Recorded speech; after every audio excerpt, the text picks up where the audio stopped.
अस्सलाम वालेकुम everyone. So in this video we are going to start the first video of the upper limb. ठीक है, anatomy. अब हम सबसे पहले जो पहला टॉपिक है दैट्स द ब्रेस्ट की एनाटॉमी। ठीक है, अब हम ब्रेस्ट की एनाटॉमी पे आते हैं। ठीक है, देखो ब्रेस्ट जो है ना, this is basically accessory gland. ठीक है, एसेसरी ग्लैंड है। ठीक है, और we can not neglect the important of the breast. ठीक है, अब देखें it is present in the male as well as in the female. ठीक है, लेकिन बस डिफरेंस यही होता है कि मेल में जो है वो ग्रो नहीं करता। ठीक है, क्योंकि हमारे पास मेल में जो हार्मोन्स होते हैं, जो हमारे पास ओवेरियन हार्मोन्स होते हैं वो ऑब्वियसली एब्सेंट होते हैं। ठीक है, और फीमेल में जो है प्रेजेंट होते हैं। ठीक है, अल्टीमेटली क्या होता है कि फीमेल में जो है वो because of the presence of ovarian hormone वो ब्रेस्ट का साइज होता है वो इंक्रीज हो जाता है। ठीक है, अच्छा अब हम आते हैं एनाटॉमी पे। ठीक है, देखो सिंपल सी बात है, ये हमारे पास ब्रेस्ट है। ठीक है, अब ब्रेस्ट में हमारे पास सबसे पहले क्या है, देखें जैसे कि मैंने यहाँ पे डायग्राम बनाई हुई है। ठीक है, I hope it's you can just anatomy में बेसिकली बात यही होती है ना कि आपने अपने माइंड में पिक्चर बनानी होती है। ठीक है, अगर आप पिक्चर बनाने में मतलब अगर आप इजीली पिक्चर बना सकते हो अपने माइंड में, ठीक है, स्केच बना सकते हो, so your anatomy is going to be really good. ठीक है, अब देखो ये फॉर एग्जांपल ये सेंटर में जो है ना दैट्स द निपल। ठीक है, और ये जो इर्द गिर्द में ये जो मैंने बड़ा सर्कल बनाया हुआ ना दैट्स द एरियोला। ठीक है, एरियोला जो होता है ना ये डार्कन पोर्शन होता है ब्रेस्ट का। ठीक है, जिसको हम एरियोला कहते हैं। ठीक है, अच्छा फिर इसके बाद क्या होता है, जहाँ जैसे यहाँ पे डायग्राम बनी हुई है। ठीक है, ये हमारे पास निपल हो गया, ये ब्लैक सेंटर में, और ये जो इर्द गिर्द ये हमारे पास हो गया एरियोला। ठीक है, अच्छा फिर इसके बाद हम लोग आते हैं इसकी देखो, अच्छा अब हमारे पास ये जो ब्रेस्ट होता है ना इसमें हमारे पास डिफरेंट जो होते हैं वो लोब्स होते हैं। ठीक है, लोब्स होते हैं। ठीक है, ये लोब्स हैं। ठीक है, जैसे यहाँ पे देख भी रहा होगा। ठीक है, अच्छा अब ये जो लोब्स होते हैं ना ये एक दूसरे से सेपरेट हुए होते हैं बाय दी फिब्रिस सेप्टा। ठीक है, और इनके बीच में हमारे पास होता है कनेक्टिव टिश्यू। ठीक है, या कनेक्टिव टिश्यू कह सकते हो। ठीक है, अच्छा अब ये जो जितने भी डक्ट्स होते हैं ना ये जाके ओपन होते हैं निपल में। ठीक है, निपल से बाहर एक्सटेंड नहीं करते, बस निपल तक ही एक्सटेंड करते हैं, निपल में ओपन हो जाते हैं। ठीक है, अच्छा फिर इसके बाद हम लोग क्या होता है ना, देखो ये अब देखो ये अगर हम ब्रेस्ट की नॉर्मल एनाटॉमी की बात करें कि उसके आगे क्या है उसके पीछे क्या है। ठीक है, ऊपर तो ऑब्वियसली स्किन है। ठीक है, सही है, लेकिन पीछे की अगर हम बात करें ना तो पीछे सबसे पहले हमारे पास आ जाता है ये ब्रेस्ट हो गया। ठीक है, अब ब्रेस्ट के पीछे हमारे पास होता है रेट्रो मेमिलरी स्पेस। ठीक है, रेट्रो मेमिलरी स्पेस होती है जो हमारे पास फिल्ड होती है लूज एरियोलर टिश्यू से। ठीक है, अब ये जो रेट्रो मेमिलरी स्पेस है ना इसके बाद हमारे पास होता है पेक्टोरलिस मेजर मसल। ठीक है, अब पेक्टोरलिस मेजर मसल के बाद हमारे पास होता है पेक्टोरलिस माइनर मसल। ठीक है, और फिर एंड में हमारे पास होती है रिब्स। ठीक है, अब जो ब्रेस्ट है ना इसकी जो बेस होती है ना ये बेसिकली लाई बिहाइंड, मतलब इसकी जो रिब्स प्रेजेंट होती है ना वो कौन कौन सी रिब्स होती हैं। ठीक है, अच्छा देखो हमारे पास ये ब्रेस्ट है। ठीक है, ये ब्रेस्ट है। ठीक है, ये फर्स्ट रिब होगी, this is second, this is third, this is fourth, this is fifth and this is sixth. ठीक है, तो जो ब्रेस्ट होता है ना ये बेसिकली प्रेजेंट होता है इसकी जो बेस होती है ना बेसिकली बनी होती है सेकंड टू सिक्स्थ रिब से। ठीक है, अच्छा फिर इसके बाद अगर हम इसकी मीडियली और लेटरली की बात करें ना तो मीडियली इसमें हमारे पास होती है ये जो lateral portion of the sternum होता है ना। ठीक है, तो ये हमारे पास मीडियल पोर्शन होता है ब्रेस्ट का। ठीक है, और ये एक्सटेंड कर रहा होता है टू मिड एक्सिलरी लाइन तक। ठीक है, मिड एक्सिलरी लाइन क्या होता है, जो हमारा आर्मपिट नहीं होता इसका जो मिडल पोर्शन है ना यहाँ तक ये ब्रेस्ट का टिश्यू जो होता है वो एक्सटेंड कर रहा होता है। ठीक है, अच्छा फिर इसके बाद जो ब्रेस्ट है ना ये बेसिकली इसका जो मोस्टली पोर्शन होता है ना सुपरफिशियल फेशिया में प्रेजेंट होता है। ठीक है, लेकिन कुछ पोर्शन जो होता है ना वो हमारे पास डीप फेशिया तक भी पर्स कर जाता है। ठीक है, अब वो कौन सा वाला पोर्शन होता है। ठीक है, देखो हमारे पास जैसे इस डायग्राम में आपको दिख भी रहा होगा। ठीक है, अब बहुत सारा पोर्शन जो है वो सुपरफिशियल फेशिया में प्रेजेंट है, लेकिन इसमें कुछ पोर्शन जो होता है वो हमारे पास जो डीप फेशिया है उधर तक पर्स कर जाता है। ठीक है, और ये हमारे पास एक्जिला तक पहुंच जाता है। ठीक है, और इस पोर्शन को हम कहते हैं एक्सिलरी टेल ऑफ स्पेंस। ठीक है, अच्छा फिर इसके बाद ना ये जो वो होता है ना ये ब्रेस्ट है ना। ठीक है, तो इसमें हमारे पास ये डिफरेंट जो डक्ट्स होते हैं ना ये हमारे पास निपल में ओपन होने होते हैं। ठीक है, अब ये निपल की में ओपनिंग से जस्ट बिफोर द निपल हमारे पास इसमें डायलिटेशंस होती हैं इसमें डक्ट्स में। ठीक है, और उन डायलिटेशंस को हम एम्प्यूला कहते हैं। ठीक है, एम्प्यूला। ठीक है, अच्छा फिर इसके बाद हमारे पास टोटल जो होते हैं 15 से लेकर 20 तक हमारे पास लोब्स होते हैं। ठीक है, अच्छा फिर इसके बाद जो है हमारे पास ये हो गया। ठीक है,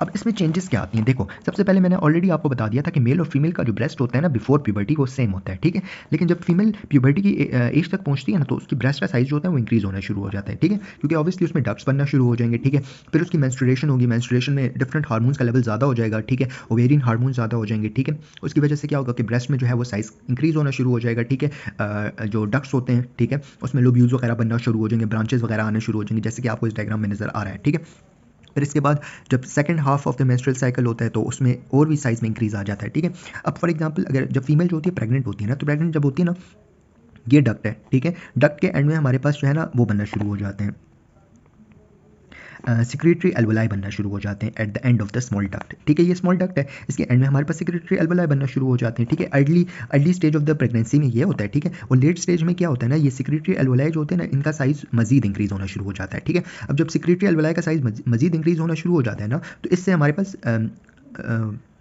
हमारे पास जो है वो मिल्क सिक्रीट होना शुरू हो जाता है, जिसको हम कोलोस्ट्रम कहते हैं। जो पहले 1 से 3 दिन तक जो फीमेल का जो ब्रेस्ट का मिल्क होता है ना, उसको हम कोलोस्ट्रम कहते हैं, जो हमारे पास हाई फुल ऑफ न्यूट्रिएंट होता है। ठीक है, फिर इसके बाद क्या होता है, अच्छा फिर इसके बाद जब फीमेल जो है वो वीनिंग उसकी ख़त्म हो जाती है। ठीक है, मतलब ऑब्वियसली उसने 5-6 महीने जो है ब्रेस्ट फीड करवाया, उसके बाद उसने छोड़ दिया बच्चे को ब्रेस्ट फीड करवाना, तो ऑब्वियसली क्या होगा ना, जो ब्रेस्ट का साइज़ है ना वो रिड्यूस होना शुरू हो जाएगा, श्रिंक होना शुरू हो जाएंगे। जितने भी हमारे पास सिक्रेटरी एल्वोलाई होते हैं ना, ये श्रिंक होना शुरू हो जाते हैं। ठीक है, अब ये श्रिंक होना शुरू हो जाएंगे। ठीक है, अब जो इंटर लोबुलर कनेक्टिव टिश्यू था वो थिकंड होना शुरू हो जाएगा। ठीक है, और निपल का साइज़ भी जो है वो श्रिंक होना शुरू हो जाएगा। ठीक है, लेकिन कभी भी ओरिजिनल साइज़ तक वापस ब्रेस्ट जो है वो नहीं आता। ठीक है, इसके अलावा हमारे पास जो एरियोला होता है ना, वो नॉर्मली जो है ना बिफोर प्रेगनेंसी, या हम लोग ऐसे भी कह सकते हैं प्रेगनेंसी से पहले, बेसिकली वो लाइटर कलर में होता है। लेकिन प्रेगनेंसी में जो चेंजेस आती है ना, मेलानिन की डिपोजिशन होती है। ठीक है, फिर उसके बाद जब फीमेल लैक्टेट करा रही होती है, तब भी हमारे पास मेलानिन की डिपोजिशन होना शुरू हो जाती है। ठीक है,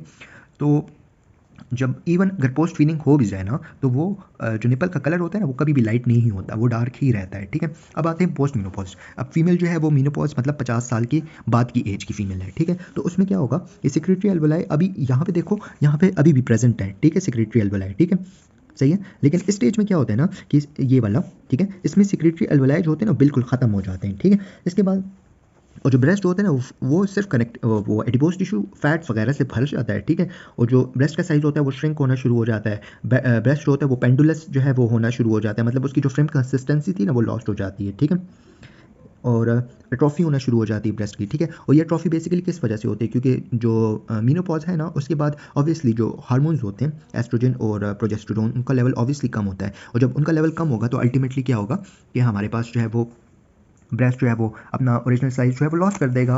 ठीक है, और उसमें ट्रॉफी होना शुरू हो जाएगी। ठीक है, अच्छा अब हम लोग आते हैं ब्रेस्ट की ब्लड सप्लाई पे। ठीक है, अच्छा देखो, सबसे पहले हम आर्टरी पे आते हैं। ठीक है, अब आर्टरी में कौन कौन सी, इंटरनल थोरैसिक आर्टरी है, इंटरकॉस्टल आर्टरी है। ठीक है, और एक्सिलरी आर्टरी, इंटरथोरैसिक आर्टरी के कुछ ब्रांचेस हैं, इंटरकॉस्टल आर्टरी के कुछ ब्रांचेस हैं, और एक्सिलरी आर्टरी के कुछ ब्रांचेस हैं। ठीक है, और वो कौन सी ब्रांचेस हैं, lateral thoracic and थोरैको acromial branches. ठीक है, और वेन जो है वो करस्पॉन्डिंग वेन्स हैं, मतलब जो आर्टरीज हैं उन्हीं की वेन्स हैं। ठीक है, अच्छा अब हम आते हैं लिम्फेटिक्स। ठीक है, अब लिम्फेटिक्स होती है ना, ये बहुत ज़्यादा इंपॉर्टेंट है। देखो इसमें क्या होता है ना, अब ये ब्रेस्ट है ना, ठीक है, तो इसका जो लेटरल क्वाड्रेंट होता है ना, फॉर एग्जांपल ये लेटरल क्वाड्रेंट है। ठीक है, अब ये लेटरल क्वाड्रेंट होता है ना, ये जाके ड्रेन करता है। ठीक है, कौन से लिम्फ नोड्स में, ये ड्रेन करता है interior axillary group of the lymph nodes, या हम pectoral group of the lymph nodes भी कहते हैं उसको। ठीक है, अब ये जो मीडियल क्वाड्रेंट होता है ना, ये ड्रेन करता है internal thoracic group of the nodes में। ठीक है, अच्छा फिर इसके बाद जो posterior portion of the breast होता है ना, वो जाके ड्रेन करता है पोस्टीरियर इंट्रोकॉस्टल नोड्स में। ठीक है, अच्छा और कुछ जो थोड़े बहुत जो लिम्फ वेसल्स बच जाती हैं, ठीक है,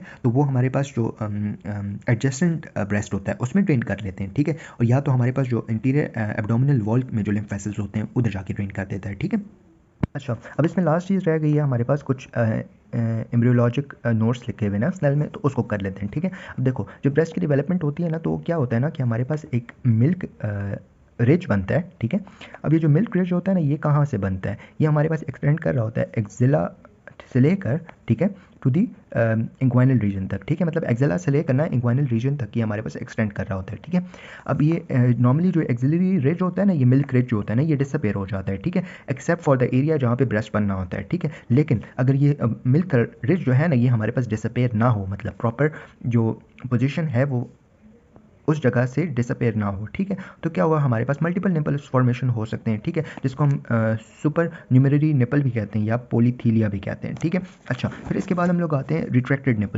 निपल या इन्वर्टेड निपल भी इसको हम कह सकते हैं। ठीक है, अच्छा ये तो हम लोगों ने कह लिया कि रिट्रैक्टेड निपल मतलब निपल जो है वो अंदर की तरफ गया हो। ठीक है, माइक्रोवेशिया किसे कहते हैं, अगर ब्रेस्ट का साइज़ जो है, एक ब्रेस्ट का साइज़ जो है वो कंपैरेटिवली दूसरे ब्रेस्ट के साइज़ के छोटा है। ठीक है, क्योंकि ऑब्वियसली उसकी प्रॉपर डेवलपमेंट नहीं हुई। ठीक है, फिर आते हैं मैक्रोमेशिया क्या होता है ना कि ब्रेस्ट का साइज़ जो है ना वो बहुत ज़्यादा बड़ा है। ठीक है, डिफ्यूज़ हाइपरट्रॉफी हुई है, एक या दोनों ब्रेस्ट की। ठीक है, फिर हम आते हैं गायनेकोमेशिया ये होता है ना यूनिलैटरल और bilateral enlargement of the male breast. ठीक है, मतलब एक या दोनों ब्रेस्ट मेल में अगर इनलार्ज हो जाएं, ठीक है, तो उसको हम लोग गायनेकोमेस्टिया कहते हैं, ठीक है। ये बेसिकली प्यूबर्टी के टाइम पे होती है, ठीक है। अच्छा, ये हमारे पास डायग्राम है, ठीक है, जो मैं ऑलरेडी लिम्फेटिक जो ड्रेनेज थी ना उसकी डायग्राम उसकी एक्सप्लेनेशन ऑलरेडी कर चुका हूँ, ठीक है, कि हमारे पास मीडियल क्वाड्रेंट जो होता है इंटरनल थोरैसिक में जाता है, लेटरल क्वाड्रेंट जो होता है axillary group of lymph nodes में जाता है, ठीक है, और कुछ जो होता है हमारे पास पोस्टीरियर जो हमारे पास इंटरकॉस्टल नोड्स होते हैं कुछ वहाँ पे जाता है, ठीक है, और कुछ जो होता है वो हमारे पास कम्युनिकेट कर रहा होता है विद द अदर जो एडजेसेंट ब्रेस्ट होती है उसके लिम्फ वेसल्स के साथ, ठीक है। That's it, we done with the breast pathology. If you guys have any question you guys can ask. Thank you, जज़ाकल्लाह खैर।